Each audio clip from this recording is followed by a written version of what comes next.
ఇక ఇది రాష్ట్ర ప్రభుత్వం వైపు ఉంటే బీఆర్ఎస్ పార్టీ తెలంగాణ రాష్ట్రంలో రజతోత్సవాల పేరుతో ఎల్కతుర్తి వరంగల్ జిల్లా ఎల్కతుర్తి కాడ ఈ దాదాపు 100 ఎకరాల్లో బహిరంగ సభ నిర్వహిస్తూ ఉంది. ఆ కార్యక్రమానికి విస్తృతంగా ఏర్పాట్లు చేసుకుంటుంది ఆ పార్టీ ఏర్పాట్లు చేసుకుంటున్నటువంటి సందర్భంలో ఆ మాజీ మంత్రులు మాజీ తాజా ఎమ్మెల్యేలు అందరు పోయి ఆ కార్యక్రమాలన్నీ సజావుగా జరుగుతున్నాయా లేదా అని చెప్పి చూసుకొని వీడియోలు మేము పోయినాం పరిశీలించడం అనేటువంటి వీడియోలు సోషల్ మీడియాలోకి ఇసిరు కొట్టిరు. ఇక వీటిలో పడి తిరుగుతూ ఉన్నాయి.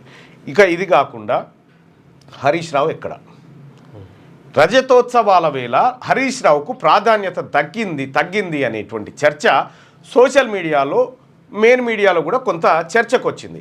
నిజంగా హరీష్ రావు ఉనికిని తగ్గించారా, కావాలనే తగ్గించారా?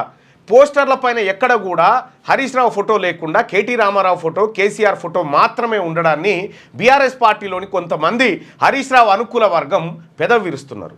అసలు హరీష్ రావుని కుదించారు, ఆయన సిద్దిపేటకే పరిమితం చేశారనేటువంటి చర్చ సీరియస్గా సాగుతూ ఉంది.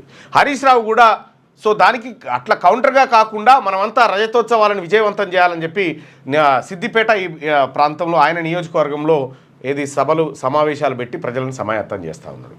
సో నిజంగా హరీష్ రావుని తప్పించడానికి కూడా ఆయన దగ్గర ఏం లేదు. సో ఇక్కడ కేటీ రామారావును రజతోత్సవాల వేళ భారీగా ఎక్స్పోజ్ చేయాలనేది బీఆర్ఎస్ పార్టీ లక్ష్యంగా కనిపిస్తూ ఉంది.